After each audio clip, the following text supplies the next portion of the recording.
بالله العلي العظيم حسبنا الله ونعم الوكيل نعم المولى ونعم النصير الحمد لله رب العالمين والصلاة والسلام على أشرف الأنبياء والمرسلين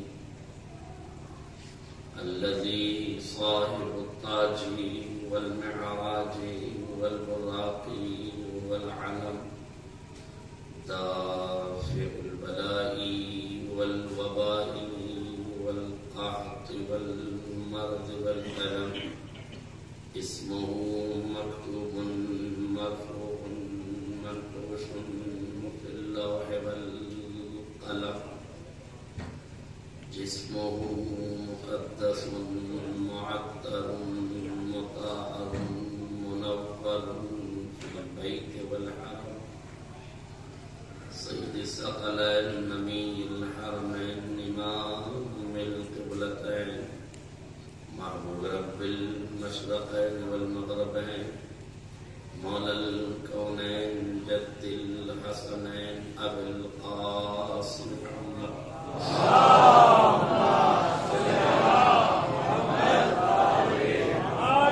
وعلى آل بيته الطيبين الطاهرين المعصومين المظلومين ولعنة الدائمة الباقية وعلى أعدائهم أجمعين من الآن إلى قيام يوم الدين أما بعد فقد قال إمامنا باقر عليه الصلاة والسلام من عرف فاطمة حق معرفتها فقد أدرك ليلة القدر.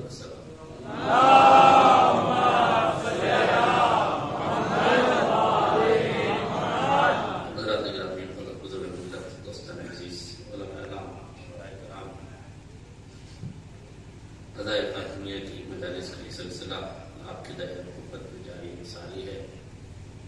یقیناً موسم بہت سرد ہے مگر محبت آل محمد کی گرمی ساتھ رہے تو یہاں کا موسم کیا کسی جہاں کا موسم بھی ہم پر اثر انداز. اور یہ ادائے فاطمیہ اس کے منانے کی تاکید علماء اعلام نے خصوصیت سے کی ہے. اس میں نے کل آپ کے سامنے ایک قول عرض کیا تھا ادائے بہجت کا. ایک قول اور عرض کروں پھر میں اپنی اصل گفتگو کرتا ہوں. اگر رہبر معظم نے دو باتیں اس سلسلے میں فرمائی ہیں. وہ کہتے ہیں کہ ہمیں ادائے فاطمیہ کو زیادہ سے زیادہ منانا چاہیے اور وہ کہتے ہیں کہ اس کے منانے کا ایک طریقہ یہ بھی ہونا چاہیے کہ بالخصوص وہ لوگ کہ جو سرکاری وبھاگ سے تعلق رکھتے ہیں، کسی کمپنی سے تعلق رکھتے ہیں، جہاں وہ روزانہ کام کرنے کے لیے جاتے ہیں، اگر وہ کسی علاقے میں غیروں کے یہاں کام کرنے جاتے ہیں تو وہ خصوصیت سے شہادت کے روز کی چھٹی کریں. جس دن شہادت کی تاریخ ہو اس دن چھٹی کریں، اپنے کام پہ نہ جائیں اور گھر ہی میں مجلس ادا کریں، امام بارگاہ میں مجلس ادا کریں. جب آپ دوسرے دن اس کمپنی میں، اس گھر میں، اس وبھاگ میں پہنچیں گے تو قانون فطرت یہ ہے، اخلاقیات کے تقاضے یہ ہیں. اگر آپ نے اپنے اسلامی اخلاق و اقدار کو وہاں بنا کے رکھا ہے تو وہ پوچھے گا آپ سے کہ آپ کل کہاں رہ گئے تھے، بچہ بیمار تھا، گھر میں کوئی پریشانی تھی، خدا نخواستہ کسی کا انتقال ہو گیا تھا، کوئی بات ہو گئی تھی، کل آپ کیوں نہیں آئے. توجہ کیجیے گا، جب یہ پوچھا جائے کہ کل آپ کیوں نہیں آئے تو ان کو بتائیے گا کہ کل نبی کی ایک لوتی بیٹی صدیقہ طاہرہ کی شہادت کی تاریخ تھی، اس لیے ہم غم منا رہے تھے اور نہیں آئے. تو اگر اس کے پاس ذرہ برابر بھی عقل ہوگی تو وہ یہ پوچھے گا کہ حضور یہ بتائیے نبی کی ایک لوتی بیٹی تھی، اسے بھی امت نے شہید کر دیا، کس نے شہید کر دیا، کون تھے قاتل، کیسی مصیبتیں آئی، تو پہلے دن آپ نہیں گئے تھے، مجلس کی تھی تو یہ ہوا تھا تولا. دوسرے دن آپ کی غیبت کے بعد جو ظہور ہوگا اور جو اب آپ کا بیان شروع ہوگا، قاتلوں کے نام بتائیں گے تو ہر ذی شعور کے دل میں قاتلوں سے نفرت پیدا ہوگی، صدیقہ طاہرہ سے محبت پیدا ہوگی. اسی کا نام ہے تبرہ. آپ تولا کی عبادت بھی کر لیں گے اور تبرہ کی عبادت سے بھی سرشار ہو جائیں گے. لہذا پہلے مرحلے میں آپ کوشش کریں کہ زیادہ سے زیادہ لوگوں تک یہ میسج کنوے کریں کہ نبی کی ایک لوتی بیٹی، یہ لفظ میں بار بار کہہ رہا ہوں، غور کیجیے گا، میں اسے ثابت بھی کر سکتا ہوں، آیات ربانی کے ذریعے سے بالکل ثابت ہے. اہل علم تشریف فرما ہے نبی کی ایک ہی بیٹی تھی، نبی کی ایک ہی بیٹی تھی. دو دلیلیں ہیں، گرچہ دوسری آیت کے ترجمے میں ذرا سا اختلاف کیا ہے علماء نے، لوگوں نے، اس اختلاف کی وجہ بھی اہل علم جانتے ہیں. پہلی آیت یہ ہے قُلْ لَا أَسْأَلُكُمْ عَلَيْهِ أَجْرًا إِلَّا الْمَوَدَّةَ فِي الْقُرْبَى. پیغمبر ان سے کہہ دیجئے مجھے محبت کا، مجھے اس اجر رسالت کا کچھ نہیں چاہیے سوائے یہ کہ تم میرے، اب ترجمہ یہ کیا گیا قرابت داروں سے محبت کرو. توجہ، قرابت داروں کا ترجمہ کیا ہے. اہل تشریف فرما ہے لفظ قربا واحد کا صیغہ ہے، جمع کا نہیں. میرے جملہ واضح ہو جائے. اہل تشریف فرما ہے جب میرے بچے اس میں تفضیل کی گردان کرتے ہیں تو ایک صیغہ مذکر کا ہوتا ہے اور ایک صیغہ مؤنث کا ہوتا ہے. اکبر مذکر کا صیغہ ہے، کبرا مؤنث کا صیغہ ہے. اصغر مذکر کا صیغہ ہے، صغرا مؤنث کا صیغہ ہے. اقرب سب سے زیادہ قریب بندہ، یہ مذکر کا صیغہ ہے. قربا یہ مؤنث کا صیغہ ہے، قربا جمع کا صیغہ نہیں ہے. لہذا یہ طے ہے کہ قدرت یہ کہہ رہی ہے اے رسول امت سے کہہ دو اگر یہ اجر رسالت ادا کرنا چاہے تو میری ایک بیٹی ہے، بس اسی سے محبت کر. واضح ہو جاتا. اب جن لوگوں نے قرابت داروں کا ترجمہ کیا ہے وہ اس لحاظ سے غلط نہیں ہے کہ انہوں نے اس پر جو الف لام ہے اس الف لام کا الف لامی استغراق مانا، اس لیے انہوں نے سب کو شامل کر دیا. ہو سکتا ہے ان کی وحدت کی کوئی مجبوری ہوگی، اس لیے انہوں نے ادب کے دائرے میں قدم رکھتے ہوئے الف لام کو استغراق کا مانا ہے. لیکن اگر میں مودت کی بات کروں تو الف لام استغراق کا نہیں ہے بلکہ معرفہ کا ہے. یعنی ایک بیٹی وہ بھی معلوم ہے دنیا میں کہ کون سی بیٹی. توجہ کیجیے. اور اب بھی اگر کسی کو شک ہے کہ قربا کے معنی جمع کے ہو سکتے ہیں، قربا کا ترجمہ جمع کا کیا جا سکتا ہے، تو پھر آپ مجھے بتائیں جب آیت نازل ہوئی فتح کے سلسلے میں وَأَتِ ذِي الْقُرْبَى حَقَّهُ، تو یہاں بھی ذی القربہ زی اور زی صاحب کے معنی میں القربہ یہاں بھی واحد کا صیغہ ہے. اور آپ یہ بتائیے جب یہ آیت نازل ہوئی تو پیغمبر نے کن رشتہ داروں کو بلایا؟ کسی رشتہ دار کو بلایا نہیں. لفظ بدل دے کہ نبی کے دو رشتہ دار ہیں، کچھ الہی رشتہ دار ہیں، کچھ سیاسی رشتہ دار ہیں. نبی کے الہی رشتہ دار اور ہیں، سیاسی رشتہ دار اور ہیں. جہاں سیاست کی ضرورت ہوتی ہے وہاں کسی کو بھیجا جاتا ہے، جہاں آیتوں کی بات ہوتی ہے وہاں الہی رشتہ داروں کو حق دیا جاتا ہے.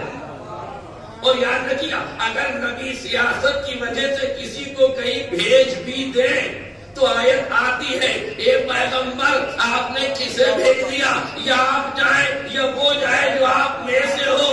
یعنی قدرت بتا رہی ہے یا نبی اللہ الہی رشتہ داروں کی جگہ سیاسی رشتہ دار نہیں ہے. ایک شراب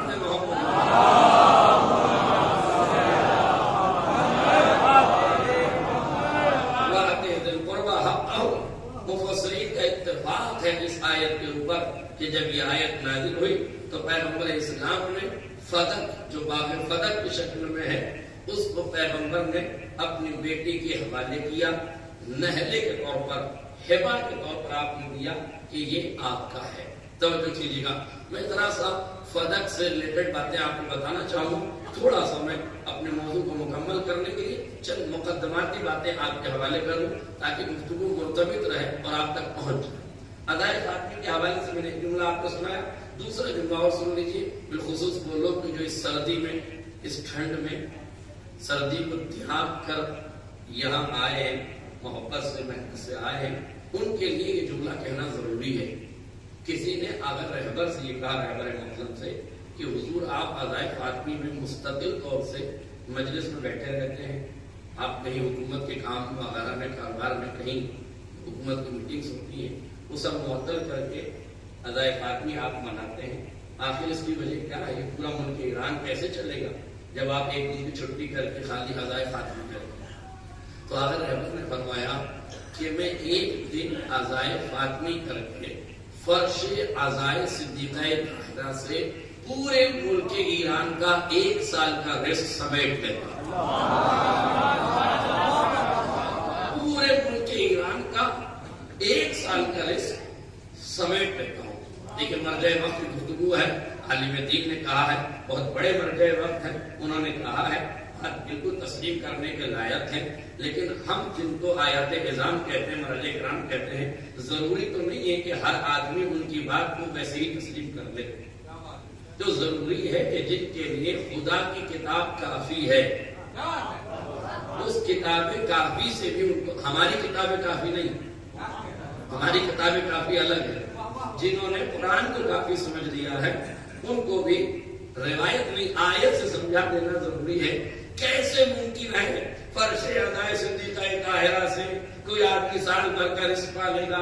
عجیب باتیں کرتے ہیں، بہتی ہوئی غلو کیے جا رہے ہیں، محبت میں بہتے چلے جا رہے ہیں۔ قسم خدا کی اگر آیتوں نے دامن پھیلا کے متوجہ نہ کیا ہوتا تو کتنے دعوے ہمارے بلا دلیل رہ جاتے، مگر یہ کرم ہے اس مالک کا کہ اس نے آیتوں کے پیمانے میں نہ جانے کتنے جام چھلکا دیے ہیں۔ صاحبان شعور متصل ہو جائیں، تمام تر باتیں ان تک پہنچ جائیں گی۔ جناب زکریا فرماتے ہیں کلما دخل زکریا المحراب، جب بھی جناب زکریا جناب مریم کے پاس محراب عبادت میں داخل ہوتے ہیں، وجدا عندها رزقا، تو جناب مریم کے پاس بے موسم کا کھانا رزق وہاں پاتے ہیں۔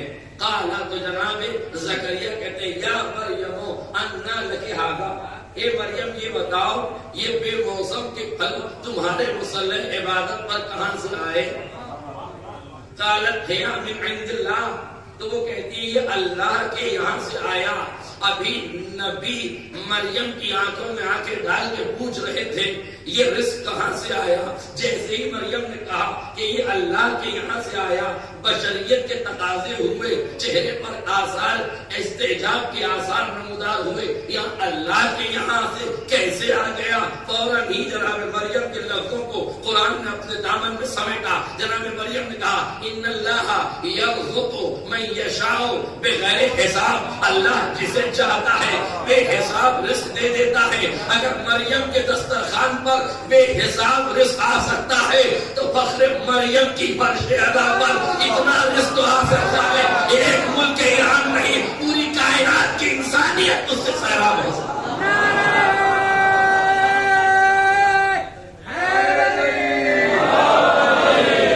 لہذا میرے عزیزوں اس مجلس میں آئیے تو یہاں سے رزق بھی ملے گا، اس لیے کہ مرجع وقت میں کہا، آیتوں نے سہارا دیا، روایتوں نے ہمیں بتایا اخلاص کے ساتھ آؤ تمہیں رزق ملے گا، مگر خبردار رزق کو مال میں محدود نہ کرنا۔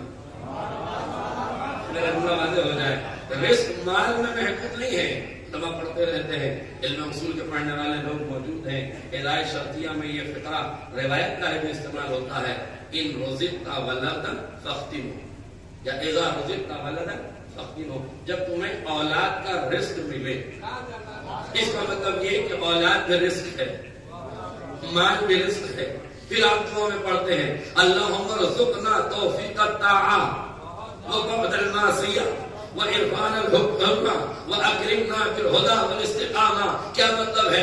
آپ دعا کرتے ہیں پروردگار ہمیں توفیق عطا کر تیری اطاعت کی۔ یہ توفیق اطاعت کیا ہے؟ روایت کہتی ہے رزق ہے، اطاعت کی توفیق رزق ہے، حرام سے بچنا رزق ہے، معرفت کا حاصل کرنا رزق ہے، اخلاق کریمہ رزق ہے، مال کا ملنا رزق ہے، عقل سلیم کا ملنا رزق ہے، اخلاق کریمہ کا ملنا رزق ہے۔ یعنی ہر وہ کمال جو تمہیں چاہیے فرش ادا پر آؤ، رزق کی ہر قسم اسی دروازے پہ تمہیں ملے۔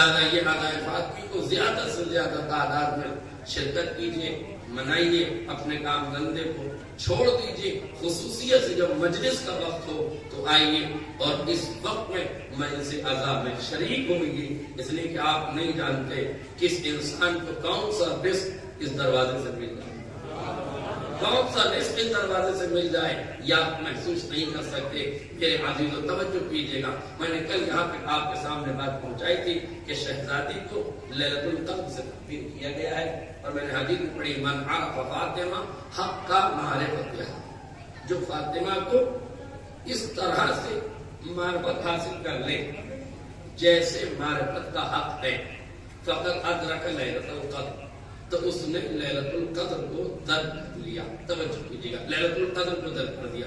لیلۃ القدر کیا ہے؟ جس میں قرآن نازل ہوا۔ ذات لیلۃ القدر کیا ہے؟ جس کے صدف میں 11 قرآن نازل ہوا۔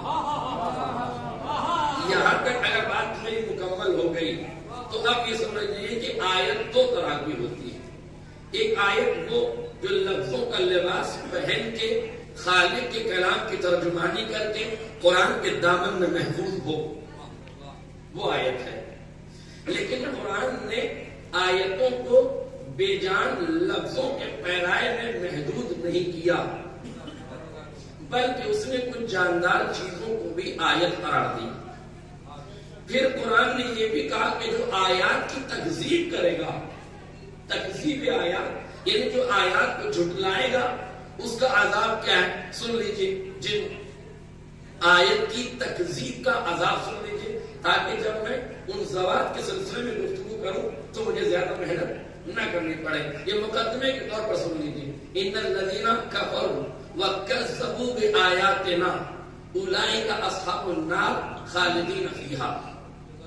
وہ لوگ کہ جنہوں نے کفر اختیار کیا اور اللہ کی آیتوں کو جھٹلایا، کذبوا بآیاتنا، جنہوں نے ہماری آیتوں کو جھٹلایا، وہ کون ہے؟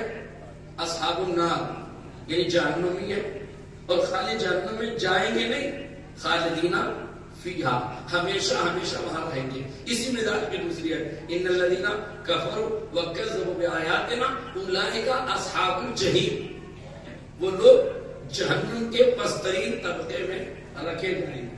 پھر قرآن کہتا ہے والذین کذبوا بآیاتنا فأخذهم الذنوب، جن لوگوں نے اللہ کی آیتوں کو جھٹلایا ہم ان گناہگاروں کو پکڑ لیں گے، واللہ شدید العقاب، اور اللہ ان پر بدترین شدید ترین عذاب نازل کرے گا۔ پھر فرمایا وہ قوم کہ جو آیتوں کو جھٹلاتی ہے اس کا عذاب یہ کہ وہ دنیا میں اندھے کر دی ہے۔ قوم امین، اندھے کا مطلب یہ نہیں ہے کہ آنکھیں دے لی جائیں، کبھی بصارت کا سلب کرنا بھی عمیان کی علامت ہے۔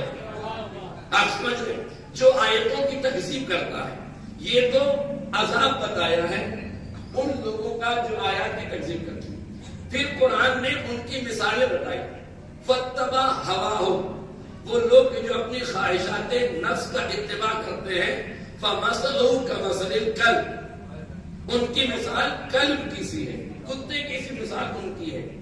ان تعمل علیہ یلہث او تترکہ یلہث، کہ اگر تم اسے چھوڑ دو گے تب بھی وہ زبان درازیاں کرے گا، زبان نکالے گا، اور اسے مارو گے جھڑکو گے تب بھی وہ اپنی زبان نکالے گا۔ اور کریں آپ بئس مثل القوم الذین کذبوا بآیات اللہ، یہ بدترین مثال اس قوم کی ہے جس نے آیات ربانی کو جھٹلایا ہے۔ پھر قرآن کہتا ہے کمثل الحمار یحمل اسفارا، بئس مثل القوم الذین کذبوا بآیات اللہ، ان کی مثال اس گدھے کی سی ہے جس پر کتابیں لاد دی جائیں اور اسے یہ بھی نہ پتا ہو کہ اس کے اوپر کیا لاد دیا گیا۔ یعنی قرآن نے ایک طرف ان کو نجس العین سے تعبیر کی ہے، ایک طرف ان جانور سے تعبیر کیا جس کے پاس عقل نہیں ہوتی۔ نہیں توجہ کر رہا، حمار سے تشبیہ غیر عاقل کی وجہ سے، اس کے پاس عقل نہیں ہوتی۔ کلب سے تشبیہ نجس العین کی وجہ سے۔ توجہ ہے آپ کی، ان آیتوں کو محفوظ رکھیے، یہ سب کی سب آیتیں بتا رہی کہ وہ لوگ کذبوا بآیاتنا، جو ہماری آیتوں کی تکذیب کرتے ہیں، ان کا عذاب کیا ہے؟ ان کی مثال کیا ہے، یہ بات آپ محفوظ رکھیے۔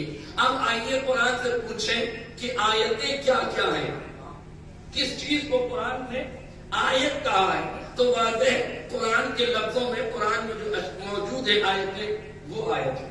خالی یہی آیت نہیں ہے بلکہ اس کے علاوہ بھی قرآن کہتا ہے وَجَعَلْنَاهَا وَابْنَهَا آیَةً لِلْعَالَمِينَ، ہم نے مریم کو اور ان کے بیٹے کو آیت بنایا۔ دیکھ، کون آیت ہے؟ مریم بھی آیت ہے، عیسیٰ بھی آیت ہے۔ یعنی مریم آیت ہے، قرآن کی صریح آیت ہے۔ اگر مریم آیت ہے تو فاطمہ آیت نہیں ہے؟ اگر مریم کا بیٹا آیت ہے تو کیا فاطمہ آیت نہیں ہے؟ ارے جن پر امت شک کرے اور مباہلے کا میدان گرم ہو جائے تو جن کی صداقت کو بچانے کے لیے الہی صدیق جائیں، کیا وہ آیت نہیں ہوں گے؟ تو مریم آیت، مریم کا بیٹا آیت۔ خالی یہی نہیں بلکہ پھر قرآن کہتا ہے، توجہ کیجئے، جناب زکریا نے دعا فرمائی۔ پورا سورہ مریم شروع سے آپ پڑھیے تو اس میں یہ ہے کہ میں بوڑھا ہو چکا ہوں، میری بیوی بوڑھی ہو چکی ہے، اب میرے پاس اولاد کہاں سے مجھے ہوگی؟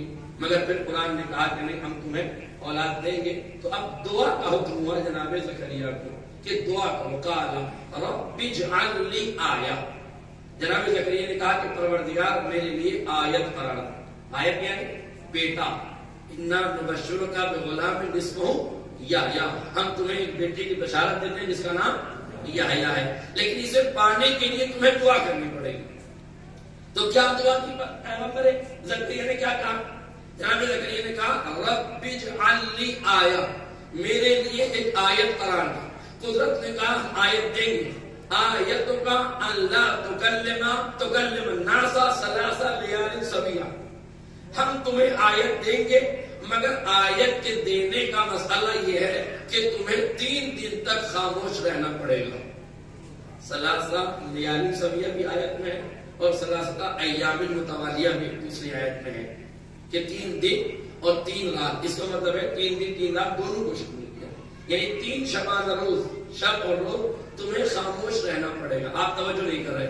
آیتوں کا ہم تمہیں آیت دیں گے مگر آیت دینے سے پہلے تمہیں ایک کام کرنا پڑے گا، تم لوگوں سے 3 دن تک بات نہیں کرو گے، انتظار کرو گے، خاموش رہو گے، تب ہم تمہیں آیت دیں گے۔ یعنی قدرت کا طریقہ یہ ہے کہ جب کسی کو زندہ آیت دی جاتی ہے تو 3 دن انتظار کے لیے کہا جاتا ہے، 3 دن انتظار کے لیے کہا جاتا ہے۔ شاید یہی وجہ تھی کہ جب غلاف کعبہ میں قدرت کو آیت کبریٰ کو بھیجنا تھا تو پیغمبر سے کہا فوراً نہ جانا، سنت الہی یہ ہے کہ نبی 3 دن کے بعد جائے۔ سماعت پڑھتے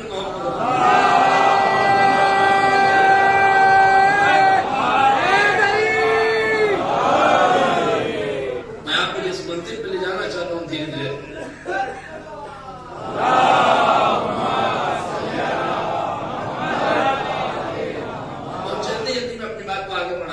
جن چیزوں کو آیت کہا گیا، مریم آیت ہے، ان کا بیٹا آیت ہے، جناب یحییٰ آیت ہے، یہ سب آیتیں چل رہی ہیں تو میں آپ کے سامنے بتا رہا ہوں۔ اور خالی یہی نہیں، مریم معصومہ ہے، جناب یحییٰ معصوم ہے اور جناب عیسیٰ بھی معصوم ہے۔ یہ تو ابھی تک آپ نے معصوم آیتوں کو دیکھا، اور میں آپ کو غیر معصوم آیتیں بھی دکھاؤں۔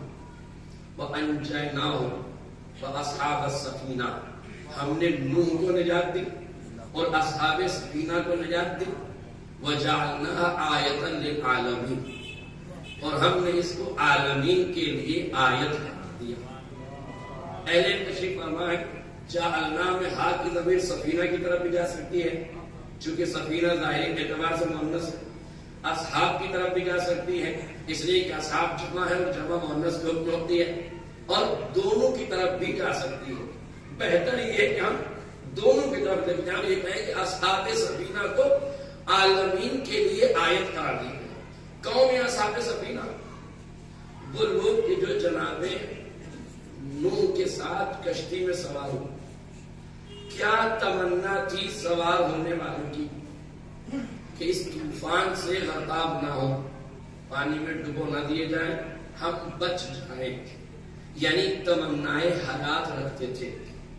یہ توجہ کیجیے، میں قیاس ضرور کر رہا ہوں نکات کی شکل میں، مگر یہ قیاس یا منصوص العلہ ہے یا قیاس اولویت ہے، یعنی مدرجہ اولا اس کو آپ کہہ سکتے ہیں۔ اصحاب سفینہ کو خدا نے آیت قرار دیا۔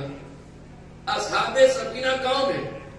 وہ لوگ ہیں کہ جو زندگی کی تمنا میں جناب نوح کے ساتھ سفینے میں سوار ہو گئے۔ غور کیجیے گا، یعنی وہ لوگ کہ جو تمنائے حیات میں شریک ہوں وہ آیت ہو سکتے ہیں۔ میں آسان کر دوں اپنے بچوں کے لیے، دیکھیے غور کیجیے، ایک شخص ہمارے چھٹے امام میں جعفر صادق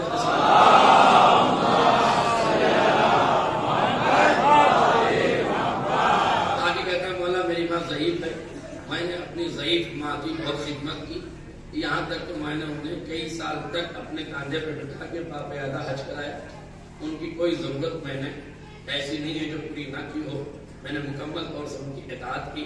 اب آپ یہ بتائیے کیا میں نے ماں کے دودھ کا حق ادا کر دیا؟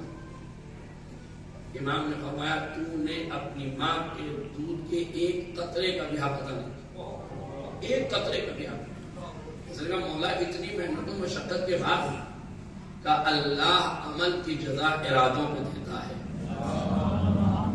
امرئ ما نویٰ، ہر انسان کے عمل کی حیثیت اس کی نیت کے اعتبار سے ہوگی۔ توجہ کیجیے گا، ہم مولا کیا مطلب کا سن، تیری ماں نے جب تیری پرورش کی تھی اس کی نیت کچھ اور تھی، تو نے جب اپنی ماں کی خدمت کی ہے تو تیری نیت کچھ اور ہے۔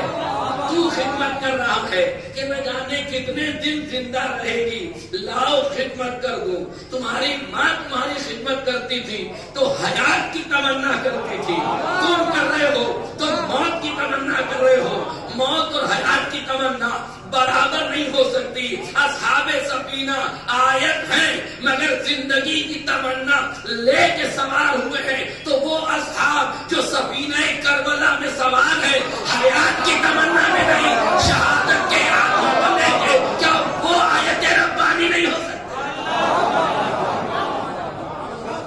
اگر اصحاب نوح آیت ہو سکتے ہیں تو اصحاب کربلا بھی آیت ہو سکتے ہیں۔ ہاں اب یہ اپنے اپنے شعور کی بات ہے کہ نبی کا بیٹا ہو کر اگر بے شعور ہو جائے تو سفینے میں سوار نہیں ہوتا، ہر جیسا عقل مند آ جائے تو گناہ کے بعد سفینے میں سوار ہو کے توبہ کا دروازہ کھلوا دیتا۔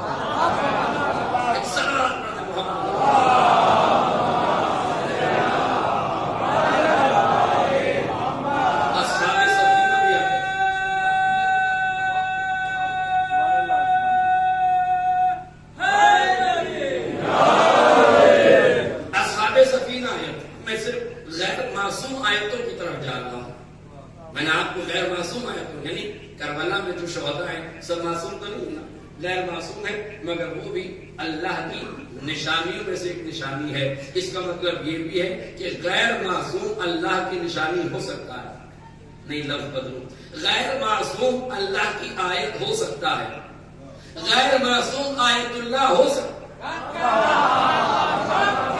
آسان لفظ نہیں کہہ سکتا، یعنی غیر معصوم آیت اللہ ہو سکتا ہے کہ نہیں ہو سکتا ہے، ہاں مگر اللہ کی آیت ہو، لندن کی نشانی نہ ہو۔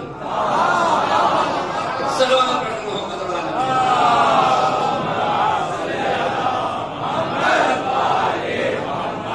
لندنی آیت اللہ کی بات نہیں کرتا۔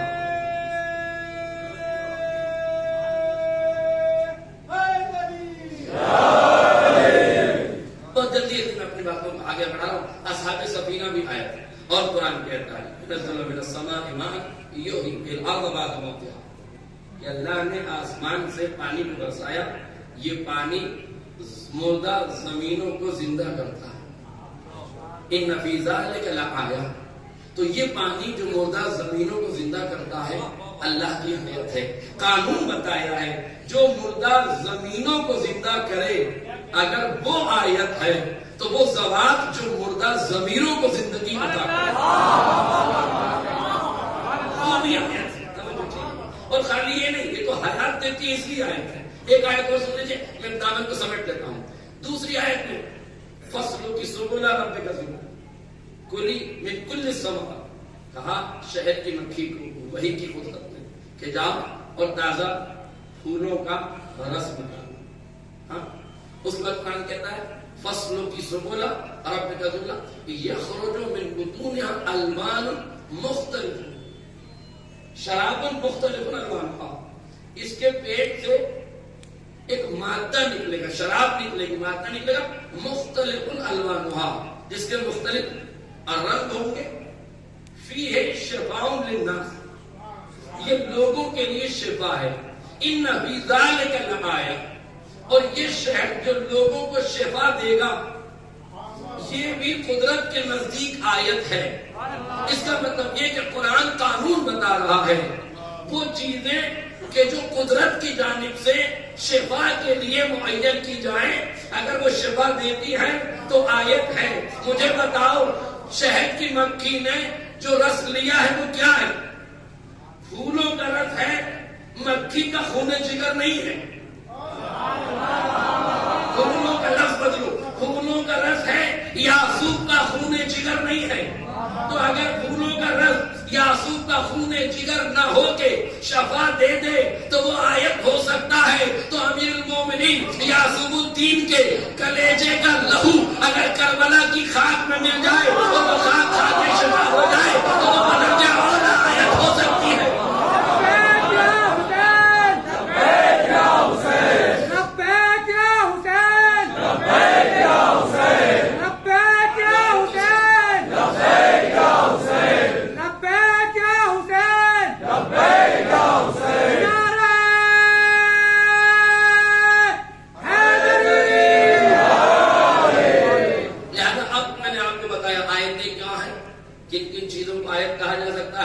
جاندار چیزیں بھی آیت ہو سکتی ہیں، بے جان چیزیں بھی آیت ہو سکتی ہیں، معصوم بھی آیت ہو سکتی ہے، غیر معصوم بھی آیت ہو سکتا ہے، مرد بھی آیت ہو سکتا ہے، عورت بھی آیت ہو سکتی ہے. اصحاب سفینوں کو بھی آیت کہا ہے. حد یہ ہے کہ زوجہ کو بھی آیت کہا. ایک سوال پر محمد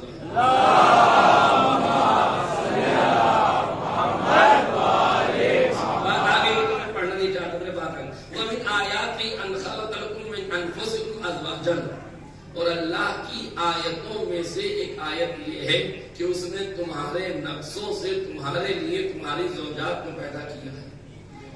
آیت زوجہ ہے مگر علت قرآن نے بیان کی لِتَسْكُنُوا إِلَيْهَا، وہ عورت آیت ہے جو شوہر کے لیے باعث سکون ہو.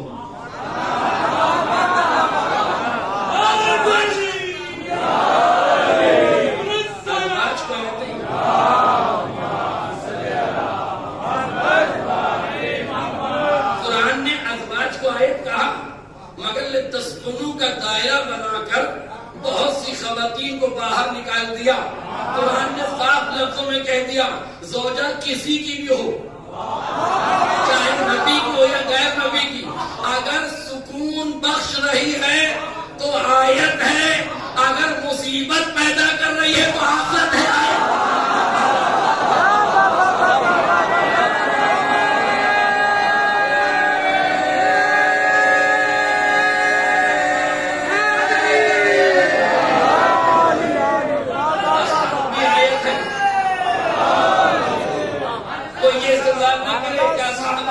اصحاب سفینہ آیت ہے، جو سفینے میں سوار ہو جائیں وہ صحابی آیت ہے.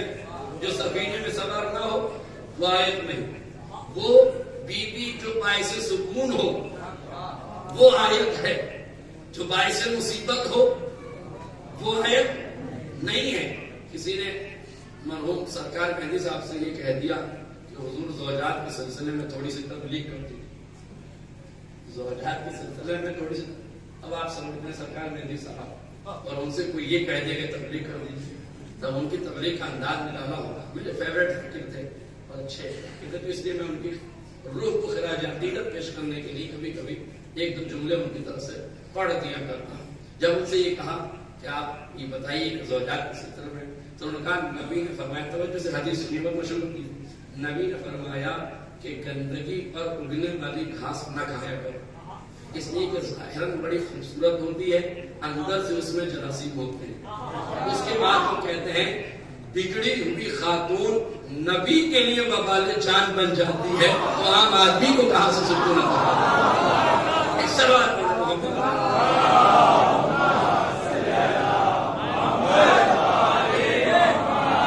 میں جناب نوح کی بیوی کو کہہ رہا ہوں، جناب لوط کی بیوی کو کہہ رہا ہوں، اب آپ کا ذوق سماعت ہے، اس سے جتنا آگے جائے آپ ذمہ دار ہیں، میں تو لفظوں کا ذمہ دار ہوں، سے ادا کر رہا ہوں۔ اور فرماتے ہیں توجہ کیجیے گا، یہ ساری کی ساری قدرت نے کیا کہا؟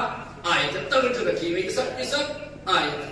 اب روایت کہتی ہے، علامہ مجلسی نے کتاب الخرائج میں اس روایت کو ذکر کیا ہے۔ روایت تھوڑی سی طولانی ہے، میں آپ کو خلاصے کے طور پر روایت بیان کروں۔ وہ فرماتے ہیں جب پیغمبر اسلام مدینے میں داخل ہوئے تو اپنی بیٹی فاطمہ کو بلایا، اور بلانے کے بعد یہ کہا کہ بیٹی مجھے قدرت نے باغ فدق وفا کیا ہے، آفا یعنی مجھے قدرت نے عطا کیا ہے، چونکہ قرآن مجید کی صحیح آیت ہے کہ وہ علاقے جس میں جنگ نہیں کی گئی، نہ گھوڑے دوڑائے گئے، نہ تلواریں چلائی گئی، اور وہ صلح کے ذریعے سے ہاتھ لگ جائے تو وہ مال غنیمت نہیں ہے بلکہ مخصوص ہے پیغمبر سے، لہذا پیغمبر نے وہ مال اپنے سے مخصوص کیا۔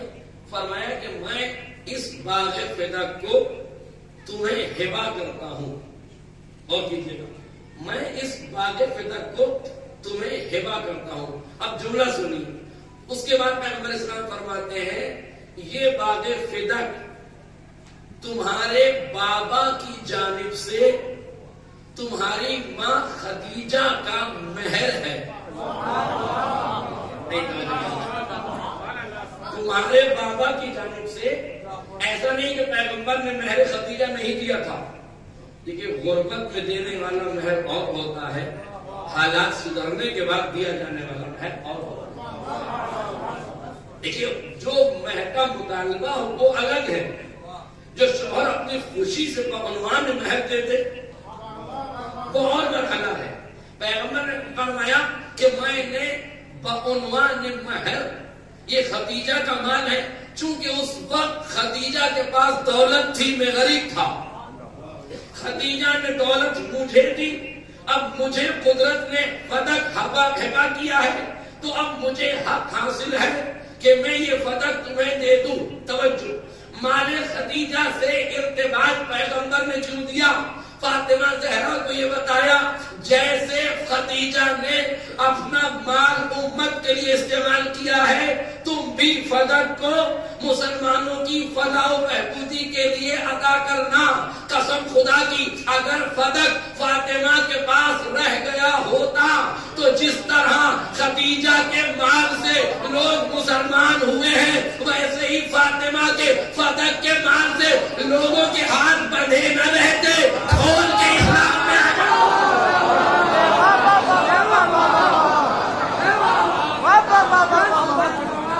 کھول کے اسلام میں آ گئے ہوتے، اور آسان کر دو لفظوں کا، اگر جس طرح سے مال خدیجہ کو حاصل کر کے لوگ مسلمان ہو گئے ہیں، کفر کی وادی سے نکلے، مال خدیجہ سے مسلمان ہوئے، اگر فدق زہرا کے پاس رہتا تو شہزادی فدق کو امت مسلمہ میں ایسے تقسیم کرتی جیسے کافر مسلمان ہوا تھا، یہ منافق بھی مومن ہو جاتے، یہ منافق بھی مومن ہو جاتے۔ اس لیے انہوں نے پہلا مرحلہ، توجہ سے جملہ سنیے گا، عصر حاضر سے ریلیٹڈ کر کے ایک بات کہنے لگا ہوں، بہت غور کیجیے گا۔ آج کے حالات آپ کے پیش نظر ہیں، یو پی کے حالات آپ کے پیش نظر ہیں، الیکشن کا ماحول آپ کے پیش نظر ہے، جو کچھ ہو رہا ہے ملک عزیز میں وہ آپ بہتر طور سے جان رہے ہیں۔ بلا تشبیہ میں یہ بات کہہ رہا ہوں، فدق شہزادی کے پاس تھا، حکومت نے حکومت کے تختے پر آتے ہی سب سے پہلا چھاپا فدق پہ مارا، جملہ سب سے پہلا چھاپا فدق پہ مارا۔ کیوں؟ کہ اس لیے ایک قانون سیاست یہ ہے کہ جب تک اپوزیشن کو اقتصادی طور پر کمزور نہ کرو گے اپنی حکومت کے قدم مضبوط نہ ہوں گے، اپنی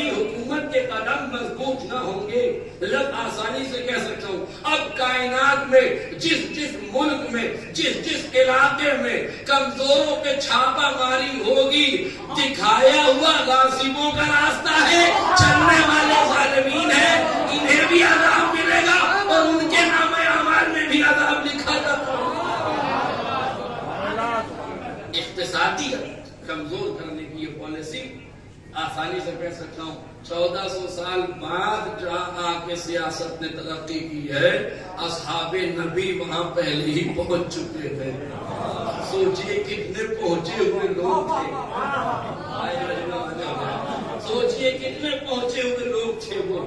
یار جو لوگ اپنی سیاست استعمال کر کے سوچ رہے ہیں کہ آپ کوئی نیا نویلا کام کر رہے ہیں، انہیں بتاؤ یہ نیا کام نہیں ہے، اسلام میں کچھ غاصب یہ کام کر چکے ہیں۔ یہ اور بات ہے کہ آج تم کرو گے تو تمہیں بھی اس کا وہی ثواب ملے گا، وہی عذاب ملے گا اور ان کے نام اعمال میں لکھا جاتا رہے گا۔ دیکھیے غور کیجیے گا، اسلام کو آل محمد کو دولت کی ضرورت نہیں تھی۔ میں نے باہر جملے کو پڑھا ہے، لوگوں نے یہ بھی کہ جو اسلام تیاگ کر تیاگی ہوا ہے، یہ جو دین چھوڑ کر شریعت چھوڑ کر اسلام چھوڑ کر، اچھا عجیب بات یہ ہے کہ یہ دیکھیے آپ سزا دیکھیے، جو قرآن بدلنے چلا تھا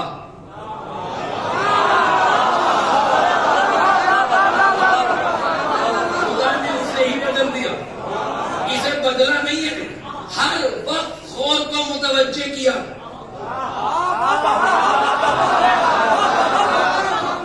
اب ایک لفظ کہتا ہوں، یہ وقت خوری کی انتہا تھی، جنہوں نے ابھی وقت کھانا شروع کیا ہے سنبھل جائیں، ابھی سویرا ہے۔ جنہوں نے ابھی شروع کیا ہے وقت کھانا، وہ ذرا سے سنبھل لیں، اس لیے کہ وقت خوری کی انتہا تیاگ ہی ہے۔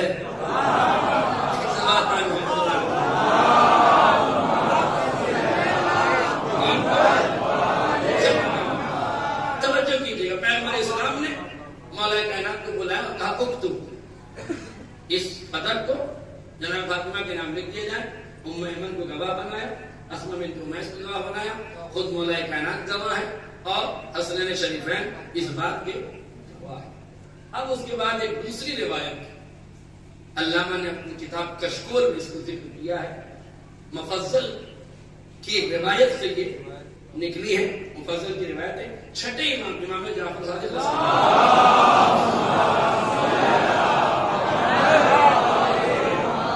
سمیٹ رہا ہوں گفتگو کو۔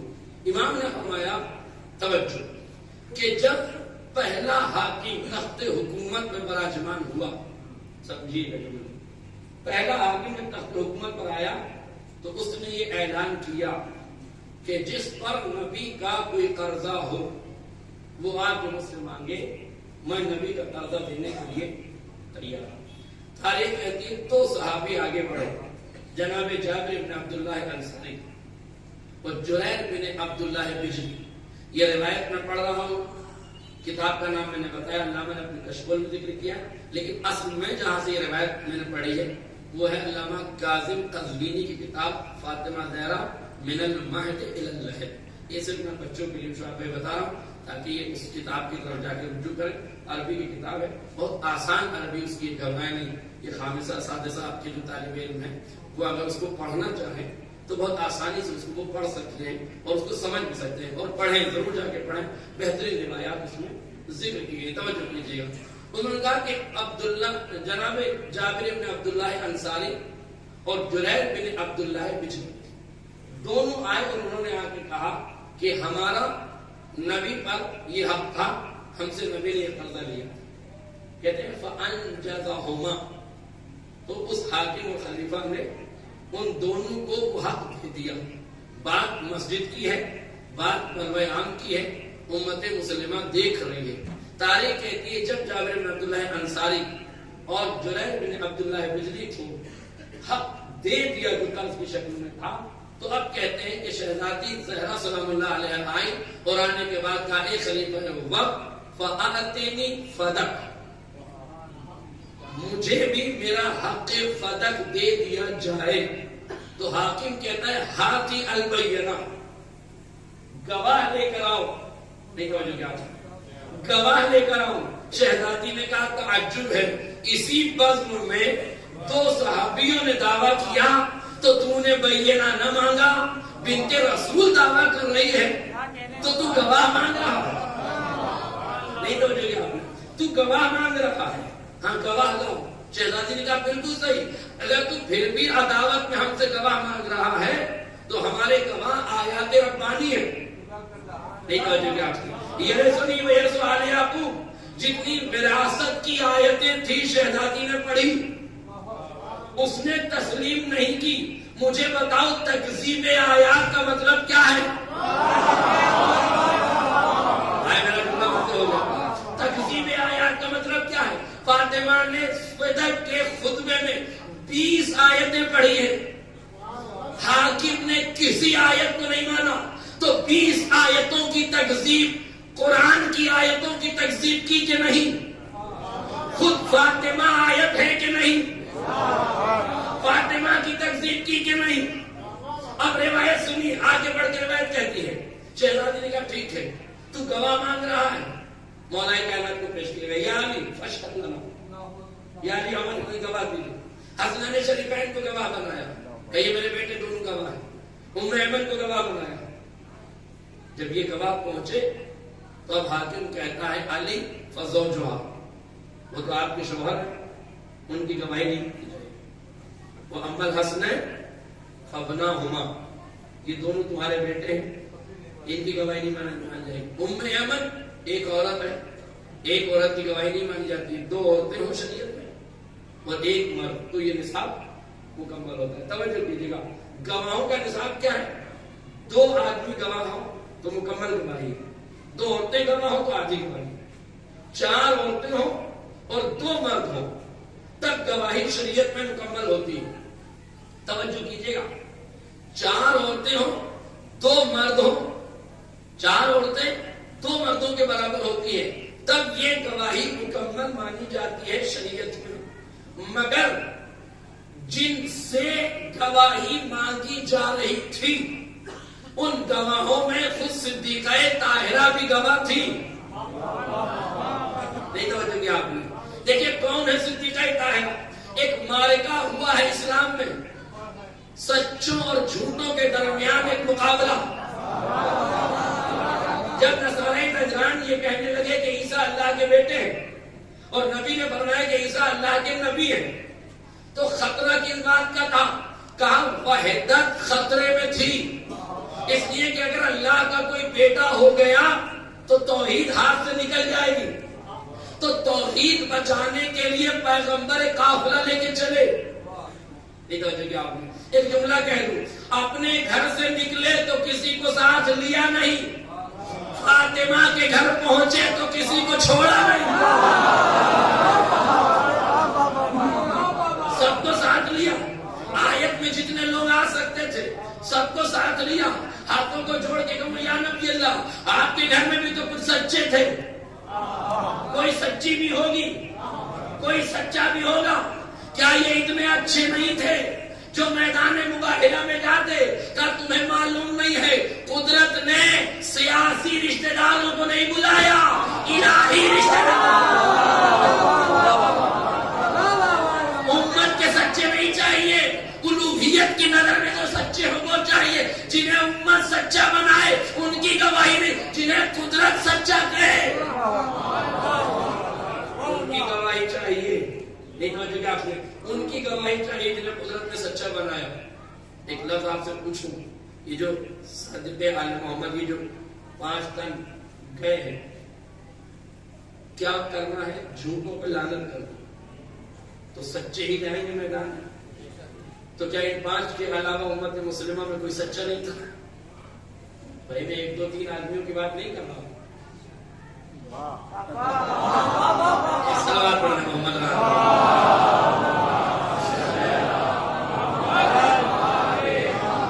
آپ سمجھ رہے میری؟ میں 1 2 3 لوگوں کی بات نہیں کر رہا ہوں، میں تو پوری امت کی بات کر رہا ہوں۔ نہیں توجہ آپ نے، میں ان صحابہ کی بات کر رہا ہوں جن صحابہ کی صداقت آل محمد کی زبانی ثابت ہے۔ بھئی ابو ذر کیسا سچا ہے؟ پیغمبر نے کیا فرمایا؟ ابو ذر ایسا سچا ہے زمین اور آسمان نے جس پر سایہ نہیں کیا نا. دوسری روایت کیا ہے؟ سلمان و منا اہل بیت، سلمان اہل بیت میں سے ہے. ابو ذر کائنات کا سب سے بڑا سچا ہے. مقداد سچے ہیں. میں ان تین کی بات کر رہا تھا، آپ پتہ نہیں کہاں چلے گئے. میں ایک دو تین صحابیوں کی بات کر رہا تھا. ہم دوسروں کی کیوں بات کریں، ہم پہلے اپنوں کی بات کریں. جو صداقت کے معیار پر کھڑے اتر کے جا سکتے تھے، جب وہ نہیں گئے تو جن کا معیار صداقت میں کوئی معیار ہی نہیں ہے انہیں کیسے جایا جا سکتا؟ یہ سچے کیوں نہیں گئے؟ یا نبی اللہ بات سچوں کے لے جانے کی تھی. توجہ سے جملہ سنیے گا. بے شک بات سچوں کے لے جانے کے لیے وہ سچے نہیں جو بولے تو سچے ہو. صداقت کی پریبھاشا سنیے. میں نے کوئی بات کہی، اب آپ کو حق ہے اس بات کی تصدیق کریں. اگر یہ واقع کے مطابق ہے، یطابق الواقع فهو صدق، اگر یہ مطابق واقع ہے تو سچائی ہے، اور اگر واقع کے خلاف ہے تو جھوٹ ہے. میں سچا ہو سکتا ہوں مگر میری صداقت مرہون منت ہے میرے بیان کے بعد کے مرحلے کی. میرا جملہ واضح ہو جائے. وہ سچے نہیں چاہیے جو بول کے سچے ہوں، وہ چاہیے جو بولے تو صداقت کا لباس دے. نہیں بول کیا؟ وہ نہیں چاہیے کہ پہلے بولے پھر فیصلہ ہو کہ یہ سچے ہیں کہ نہیں. وہ صدیق چاہیے کہ جن کے لبوں سے لفظ نکلے قدرت حقیقت کا لباس پہنا دے. نہ درزی کو کپڑے دیے گئے ہیں نہ ناپ دیا گیا ہے، مگر دہنے فاطمہ سے نکل گیا کہ کپڑے درزی لے کر آئے گا. تو آپ قدرت کو ان لفظوں کی لاج رکھنے کے لیے آسمان سے فرشتے کو درزی بنا کے دے. ایک سوال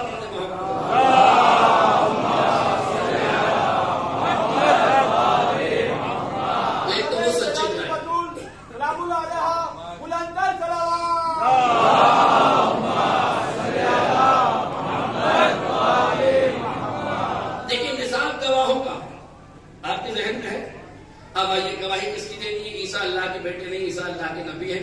وحدت بچانے کے لیے نبی رحمت 5 گواہوں کو لے کے چلے. اب گواہی کا نظام مباہلے کا میدان میں ملاحظہ کیجیے. پوری مردوں کی صنف سے 4 مردوں کو منتخب کیا. نبی ہیں، حسنین شریفین ہیں، مولائے کائنات. 4 مرد ایک طرف، پوری صنف نسواں میں ایک خاتون جنت. اور آسان 4 مرد ایک طرف، ایک خاتون ایک طرف، 4 معصوم ایک طرف، ایک معصومہ ایک طرف، 4 سردار ایک طرف، ایک سیدہ ایک طرف. 4 سردار بھی معمولی نہیں، ایک نبیوں کا سردار، ایک ولیوں کا سردار، 2 جوانان جنت کے سردار.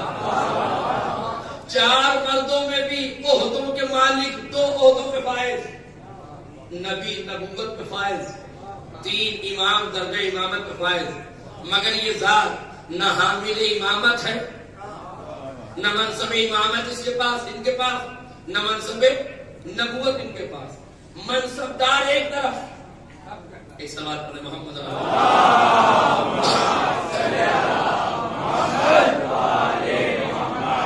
منصب دار کا ایک طرف، بظاہر اس کے پاس کوئی منصب نہیں، وہ ایک طرف.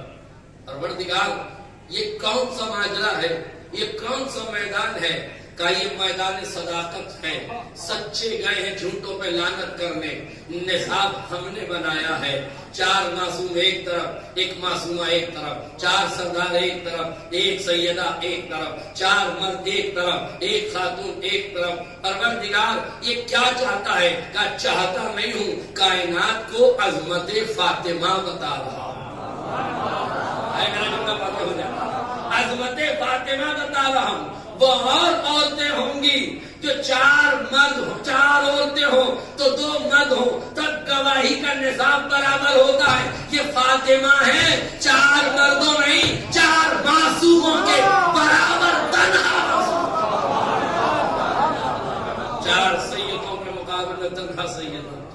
4 معصوموں کے مقابلے میں تنہا معصومہ، 4 مردوں کے مقابلے میں تنہا ایک ذات، ایک خاتون کی ذات پروردگار کا یہ نصاب ہے۔ پروردگار یہ نصاب کیوں بنایا ہے یا رسول اللہ یہ نصاب کیوں بنایا ہے؟ کہا آیات کی تکذیب کرنے والوں کو متوجہ کرنا چاہتا ہوں، فاطمہ سے گواہ نہ مانگنا، یہ گواہی کی منزل میں آئے تو 4 معصوموں کی تنہا برابر معصومہ ہے، ایک گواہ ہے مگر 4 معصوموں کے برابر گواہ ہے۔ اب روایت توجہ سے سنیے، روایت کے آخری فقرے ہے۔ روایت کہتی ہے جب مولا کائنات کو پیش کیا گیا کہا یہ شوہر ہے، جب بچوں کو پیش کیا گیا تو کہا کہ یہ بیٹے ہیں، جب ام ایمن کو پیش کیا گیا کہا یہ خادمہ ہے، ہے گھر کی، اسے تسلیم نہیں کیا جائے گا۔ تب مولا کائنات نے فرمایا کہ حاکم جن گواہوں کو تم نے رد کرنے کا گناہ کیا ہے تو جانتا ہے اما فاطمہ فہو بضعۃ منی، قال رسول اللہ صلی اللہ علیہ وسلم فاطمہ بضعۃ منی من اذاها فقد اذانی، فاطمہ میرا ٹکڑا ہے، جس نے اسے اذیت دی اس نے اسے اذیت دی۔ اب امام فرماتے ہیں من کذبها فقد کذب رسول اللہ، جس نے فاطمہ کو جھٹلایا اس نے رسول اللہ کو جھٹلایا۔ پھر فرمایا فَأَمَّا الْحَسْنَيْنِ الشَّرِيفَيْنِ سِبْتَيْنِ أُمَّةٍ هَذَا سَيَّدَا شَبَابَ أَهْلِ الْجَنَّةِ، یہ دونوں بچے نہیں ہیں، جوانان جنت کے سردار ہیں۔ من کذبهما فقد کذب رسول اللہ، جس نے حسنین کو جھٹلایا اس نے رسول اللہ کو جھٹلایا۔ فَأَنَا فَقَالَ رسول اللہ یا علی انت منی وَأَنَا منک، اے علی تو مجھ سے ہے میں تجھ سے ہوں، وَأَنْتَ أَخِي فِي الدُّنْيَا وَالْآخِرَةِ، تو میرا بھائی ہے دنیا میں بھی اور آخرت میں بھی۔ من أَطَاعَكَ فَقَدْ أَطَاعَنِي وَمَنْ عَصَاكَ فَقَدْ عَصَانِي، جس نے تیری اطاعت کی اس نے میری اطاعت کی، جس نے تیری نافرمانی کی اس نے میری نافرمانی کی۔ من كذب عليا فقد كذب رسول اللہ، جس نے علی کو جھٹلایا اس نے رسول کو جھٹلایا۔ آپ نے توجہ نہیں کی، شہزادی نے 20 آیتیں پڑھی، حاکم نے وہ جھٹلائی۔ علی آیت ہے انہیں جھٹلایا گیا، رسول آیت ہے انہیں جھٹلایا گیا، حسنین آیت ہے انہیں جھٹلایا گیا، ام ایمن جنت کی عورتوں میں سے ایک عورت ہے اسے جھٹلایا گیا۔ اب مجھے بتائیے، قرآن کہہ رہا تھا ان الذين كفروا وكذبوا بآياتنا اولئك اصحاب النار هم فيها خالدون، وہ ایسے جہنمی ہیں ہمیشہ ہمیشہ رہیں گے۔ آپ سمجھ میں آیا کہ کن لوگوں کو تکذیب آیات کی سزا ملے گی؟ پروردگار کا یہ آخرت میں تو جہنم میں ہمیشہ رہیں گے، مگر دنیا میں 2 مثال ہے، فَمَثَلُهُ كَمَثَلِ الْكَلْبِ،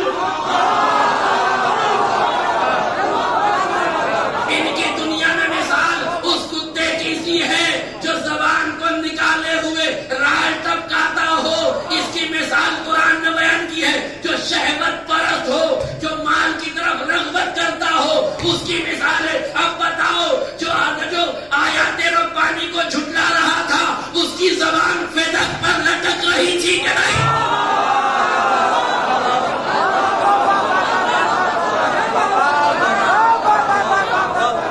مثلہ کمثل الکلب، جس نے خواہشات نفس سے اتباع کیا۔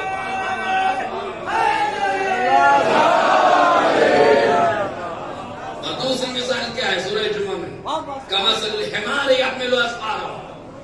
اب آسان سے لفظوں کو کہہ دوں، جو صرف ایک آیت کو جھٹلائے، کذبوا بآیاتنا، اشارہ ہے نا کہ جو قرآن کی آیتوں کو جھٹلائے، تو جو قرآن کی ایک آیت کو جھٹلائے اگر وہ کلب ہے تو جو قرآن صامت کو بھی جھٹلائے، قرآن ناطق کو بھی جھٹلائے۔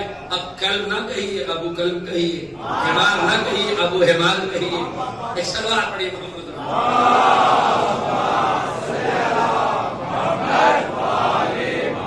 بس میرے گفتگو تمام ہو گئی، ایک سلوات پڑھیے محمد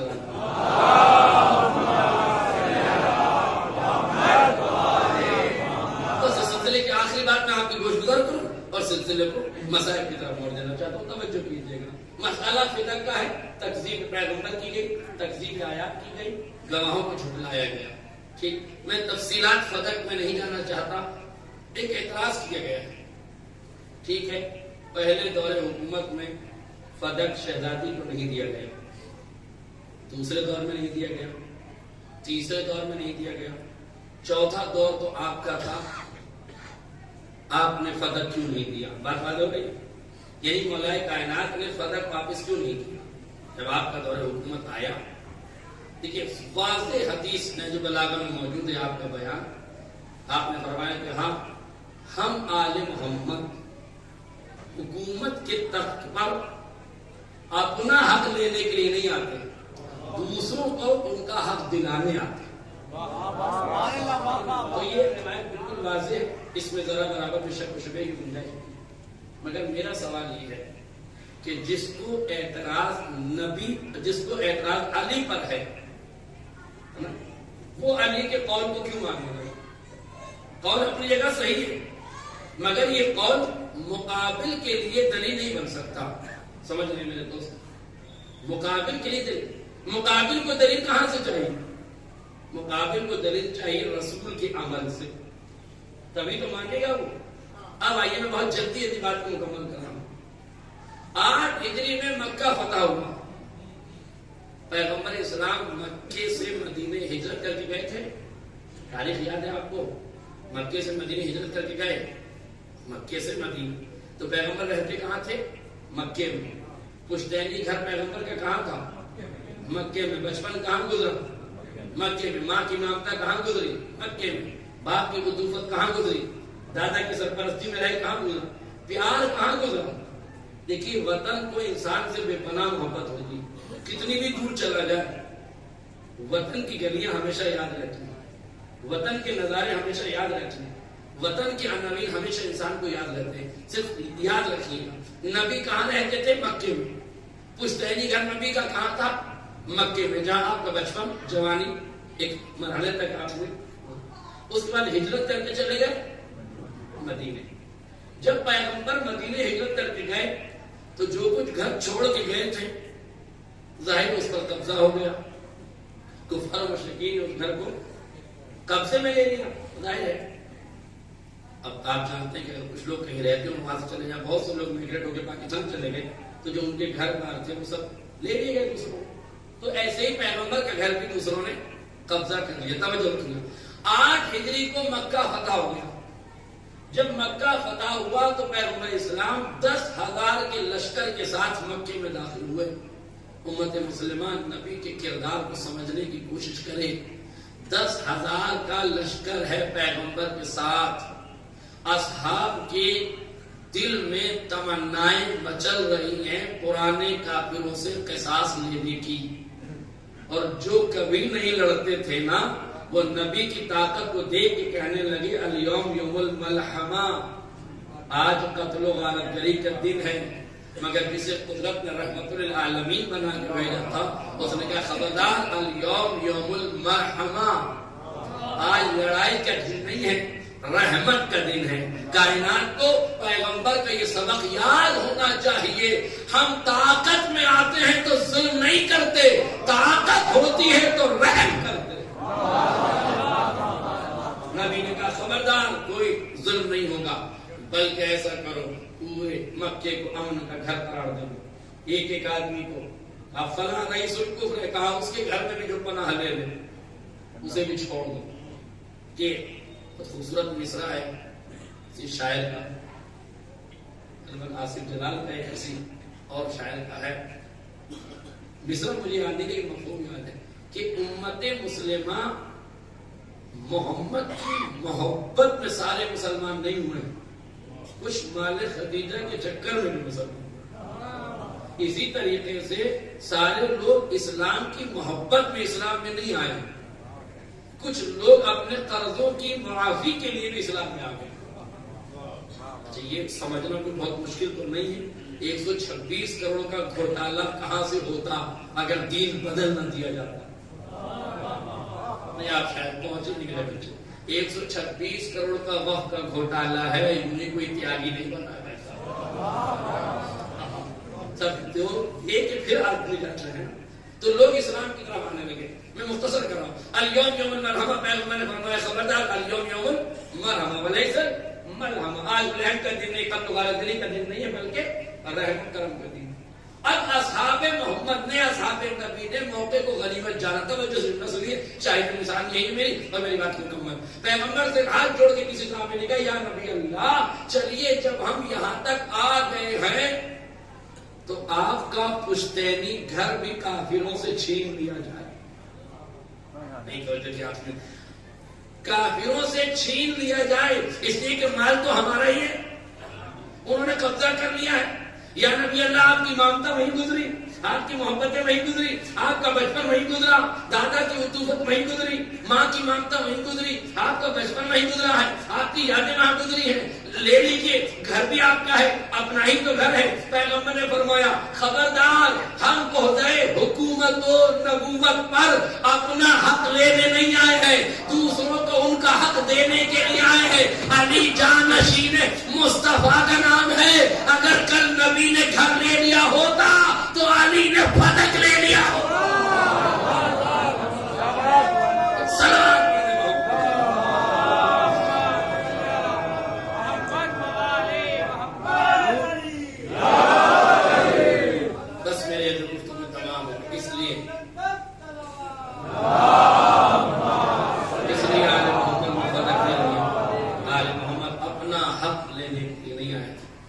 دوسروں کا حق دلانے کے لیے آئے تھے. ہاں حق طالبہ اس لیے ضروری تھا تاکہ امت غاصبوں کے چہرے پہچان لے. کچھ نہ کہنے سے بھی چھن جاتا ہے اعجاز سخن، ظلم سہنے سے بھی ظالم کی مدد ہوتی ہے. اس لیے ضروری تھا کہ مسجد میں خطبہ دیا جاتا، امت کو متوجہ کیا جاتا، فتح کے معاملے کو رقم کروایا جاتا. آپ یقین کیجئے اگر لوگ فقیر بن کے در زہرا پر آئے ہوتے تو فاطمہ نے حسنین کا صدقہ اتار کے دے دیا ہوتا. مگر میرے عزیزوں یہ صدقہ خور قوم جو ہے ظلم کرنے کے لیے آئی ہے اور شہزادی کو کئی گھنٹے فتح کا مطالبہ کرنے کے لیے مسجد نبوی میں کھڑا رہنا پڑا. عزاداروں ابھی نبی کا کفن بھی میلا نہ ہوا تھا کہ دنیا آگ اور لکڑیاں لے کے فاطمہ. علامہ محمد اصفہانی، علامہ قربانی بھی جنہیں کہا جاتا ہے، بہت بڑے اپنے دور کے مرجع وقت اپنے زمانے کی، مگر ایک بہترین فقیہ، عالم، ادیب کے ساتھ ساتھ بہترین شاعر. ان کا ایک مرثیہ ہے، بڑا طولانی مرثیہ ہے جس میں انہوں نے صدیقہ طاہرہ کے فضائل پڑھے. فضائل کے بعد انہوں نے مسائل کی گوشوں کی طرف اشارہ کیا ہے. ذرا سا آپ غور سے اس مرثیے کے چند بند سن لیں، آپ مصاب ہو جائیں گے. فاطمہ زہرا پر اتنی مصیبتیں پڑی، اتنے مسائل شہزادی پہ ڈھائے گئے کہ اگر دنوں پہ پڑھتے تو مثل شب تاریخ کے ہو جاتے. سن سکو گے تو ایک جملہ سن لو. تاریخ کہتی ہے ایک دن سیدہ اپنے گھر میں بے قرار تھی، گریا میں شدید درد تھا. علی آگے پڑھے بنت رسول روز گریا کرتی ہو مگر آج کی گریا میں کچھ درد شدید ہے، خیریت تو ہے؟ کیا کسی مدینے والے نے کچھ کہہ دیا ہے؟ کیا کچھ لوگوں نے کوئی اذیت دے دی ہے؟ فاطمہ کا درد اور امنڈ آیا اور زارو قطار رونے لگی. ہاتھوں کو جوڑ کے کہتے ہیں یا علی میں روز اپنے بابا کے مزار پر اپنے چھوٹے چھوٹے بچوں کے ساتھ گریا کرنے جاتی تھی، بابا کی قبر کی زیارت کرتی تھی، وہاں بیٹھ کے بابا کی قبر پہ روتی تھی. میرے بابا کی قبر پہ ایک درخت لگا ہوا تھا، عرب کی چلچلاتی ہوئی دھوپ میں فاطمہ اس درخت کے نیچے بیٹھ کر اپنے بابا کو رویا کرتی تھی. ظالم کو فاطمہ کا سائے میں بیٹھ کے رونا برداشت نہیں ہوا، انہوں نے درخت کو کاٹ دیا. یعنی آج فاطمہ دن بھر تمازت آفتاب میں اپنے بچوں کے ساتھ گریا کرتی رہتی. اللہ اللہ ما اصابها من المصاب مفتاح بابی حدیث الباب انا حدیث الباب ذو شجون مما جنت به ید الخمون. موقع فانی فرماتے ہیں کہ کوئی مصیبت کائنات کی ایسی نہیں ہے جو دروازے حضرت زہرا پہ آ کے نہ کھڑی ہو گئی ہو. اس مصیبتوں کے گھر کی چابی دروازے کی باتیں ہیں جو خیانت کار ہاتھوں نے انجام دیا ہے. لوگ در فاطمہ پر آئے، آگے کہتے ہیں فاطمہ گھر کا دروازہ کھولیے ورنہ ہم گھر کو آگ لگا دیں گے۔ صدیقہ طاہرہ نے فرمایا کیا اس گھر کو آگ لگا دو گے جس میں رسول کے چھوٹے چھوٹے بچے حسن و حسین؟ صحیح کتابوں کی روایت ہے، کہنے والے نے کہا وہ انکانا ہاں ہوتے ہوئے تو ہوا کرے، ہم آگ لگا دیں گے۔ تاریخ کہتی شہزادی پوری قوت کے ساتھ دروازے سے منسلک ہو گئی، ایک شقی نے دروازے پر ایسی لات ماری، فرماتے الباب والجدار والدماء شہود صدق ما بالخفا، دروازہ دیوار در و دیوار کے درمیان فاطمہ کی ٹوٹی ہوئی پسلیوں کا ایک ایسا گواہ ہے جسے مٹایا نہیں جا سکتا۔ جزاکم ربکم خیر الجزا۔ واقعی اسپانی فرماتے ہیں دروازے میں ایک کیل تھی، جیسے ہی شقی نے دروازے پہ لات ماری، واقعی فرماتے ہیں لست ادری خبر المسمار سل صدرہ خزینت الاسرار، مجھے نہیں معلوم دروازے کی کیل نے کیا کیا، مگر دروازے کی کیل صدر نے عصمت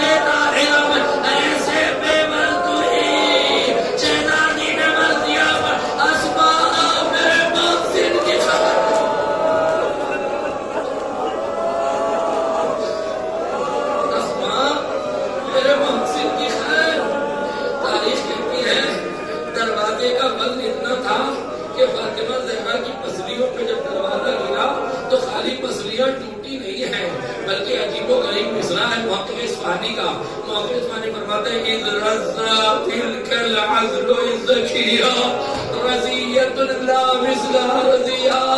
ارے دروازے کی گرانی کا عالم یہ تھا فاطمہ کی پسلیاں چکنا چور ہو گئی، فاطمہ کی پسلیاں ٹوٹ گئی۔ اذ رزا تلک العزل الزکیہ، لیکن رزا کا لفظ مقاتل میں استعمال ہوا ہے نا، وہ ہڈیوں کے چورے ہو جانے کے لیے استعمال ہوا ہے، ہڈیوں کے چکنا چور ہونے کے لیے استعمال ہوا ہے۔ مقاتل میں کربلا والوں کے لیے یہ دو جگہ استعمال ہوا ہے۔ پہلا لفظ استعمال ہوا ہے جناب علی اکبر کے لیے، وہ بھی 18 سال کے تھے، فاطمہ بھی 18 سال کی تھی، مگر فاطمہ ایک خاتون تھی، علی اکبر جوان شہزادہ تھا۔ مگر تاریخ کہتی ہے کہ جس شقی نے جو برچی لگائی تھی علی اکبر کے سینے میں، اس برچی کا وزن اتنا زیادہ تھا کہ علی اکبر کے کلیجے میں نہیں پہنچی، بلکہ سینے کی ہڈیاں توڑ کر اکبر کے کلیجے میں برچی چلی گئی تھی۔ اور دوسرا لفظ لکھا ہے جب امام حسین شہید ہو گئے، اس طرح صاحب نے کہا گھوڑوں کی نال بندی کی جائے، اپنی فوج سے 10 بھاری بھرکم گھوڑے نکالے گئے، 10 بھاری بھرکم جوان نکالے گئے۔ کسی نے پوچھا کیا ارادہ ہے؟ کہا لاشوں کی پامالی کا ارادہ ہے۔ جیسے ہی لاشوں کی پامالی کا ارادہ سنا، عرب کی غیرتیں بیدار ہونے لگی، قبیلوں کی جرأتیں آمادہ ہونے لگی۔ بنی اسد والے آگے بڑھے، اس ارے صاحب تم نے حبیب کو قتل کر دیا، یہ تو برداشت کر لیں گے، مگر لاش کی پامالی قبیلے کی توہین ہے، ہم لاش پامال نہ ہونے دیں گے۔ لو اصحاب کے جنازے ہٹائے جانے لگے، انصار کے جنازے ہٹائے جانے لگے، آل محمد کے ننہالی رشتے دار بھی نکلنے لگے، مگر باقی رہ گیا تو حسین کا جنازہ جسے فاطمہ نے چکیا پیس۔ اذ رزا تلک العزم الزکیہ رضیت لا مثلہ رضیہ، کوئی ایسی مصیبت نہیں ہے۔ میرے تو کو کہتے ہیں موقع اسفہانی پسلیوں کا ٹوٹ جانا ایک ایسی مصیبت ہے جس سے بڑی کوئی مصیبت نہیں، اس سے بڑی کوئی مصیبت نہیں۔ میرے عزیزوں خدا کو کورونا کے مرض سے محفوظ رکھے، مگر جو لوگ خدا نخواستہ اس مرض میں مبتلا ہوئے تھے انہیں معلوم ہوگا، انہیں یاد ہوگا کہ انہیں سانس لینے میں دقت ہوتی تھی، انہیں سانس لینے میں پریشانی ہوتی تھی، چند دن وہ بیمار رہے پھر شفا یاب ہو گئے۔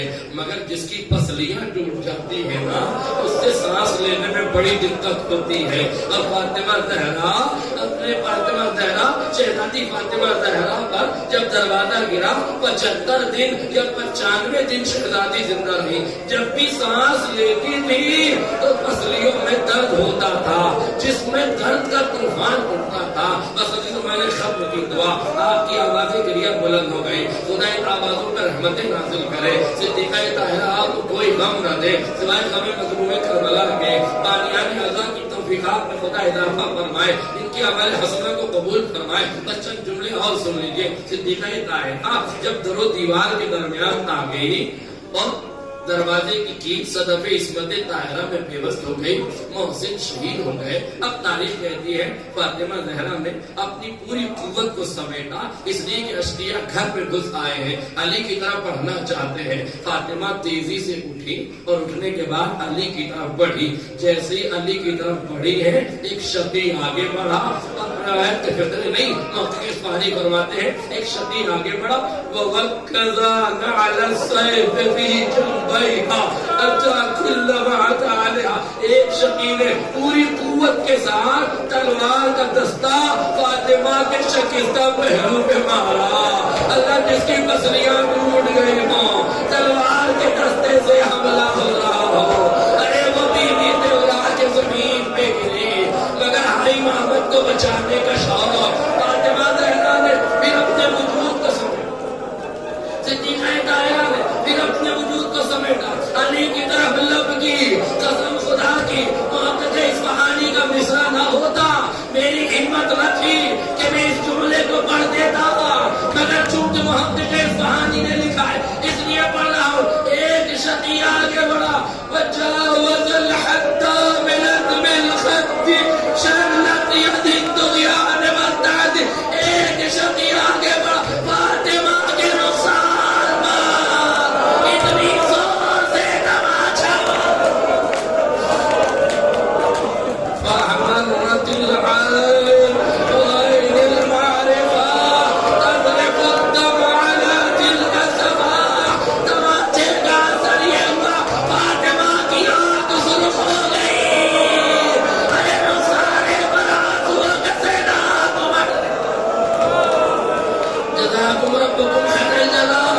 اس اچانک حملے سے فاطمہ زمین بوس ہو گئی. اب صدیقہ طاہرہ نے اپنی بچی کچی طاقت کو سمیٹا, کھڑی ہو کے علی کی طرف بڑھنا چاہتی ہے.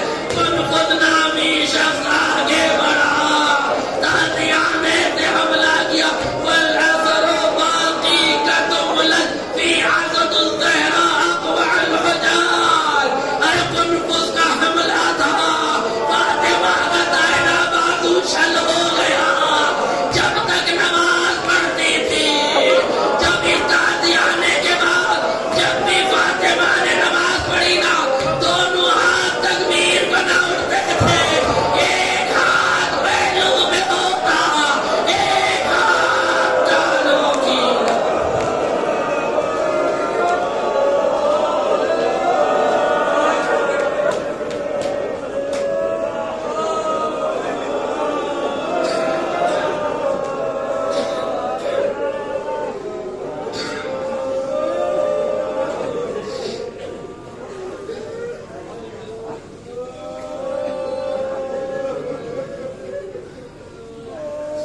إنا لله وإنا إليه راجعون.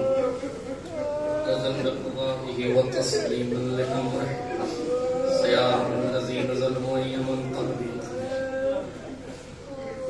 ربنا تقبل منا إنك أنت السميع. یا اللہ کریم مالک, ان رونے والی آوازوں پر رحمت رحمت. اس مجلس ادا کو اپنی بارگاہ میں قبول فرما. بانیان اعضاء کو توفیق اضافہ فرما. طلاب علوم الدین کا دامن علم کی موتیوں سے لبریز فرما. کریم پروردگار, ذکر صدیقہ طاہرہ میں کی جانے والی اس محنت و مودت و محبت کو قبول فرما.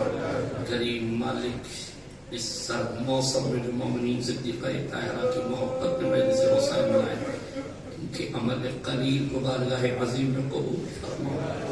کریم پروردگار, حاضرین کی دعاؤں کو مستجاب فرما. ہمیں جو بیمار اور شفا کامل عاجلہ فرما. کریم پروردگار, واسطہ محمد و آل محمد, جہاں اشیاء میں آل محمد, ان کی جان مال عزت آپ ان کی حفاظت. کریم پروردگار, قوم تشیع حادثاتی امراض اور حادثاتی اموات سے محفوظ فرما. اس منحوس وائرس کرونا کا خاتمہ کروا. عالم انسانیت کو اس مرض سے نجات عطا فرما، ملک عزیز پر رحمتوں کا نزول فرما، ملک عزیز سے اس بیماری کو دور فرما، کریم پروردگار ملک عزیز میں ظلم کرنے والے ظالمین کو نیست و نابود فرما، ملک عزیز میں نفرت پھیلانے والے نفرتیوں کو نیست و نابود فرما، انہیں عذاب علیم کا مزہ چکھا، کریم پروردگار جنت البقیع میں آل شام روزہ تعمیر، آل سعود و آل یہود کو نیست و نابود فرما، پرچم اسلام سر بلندی عطا فرما، کریم مالک اور امتحان نہ لے، یوسف ذہب امام زمانہ کے ظہور میں تعجیل فرما، ہمیں ان کے ہمسراؤ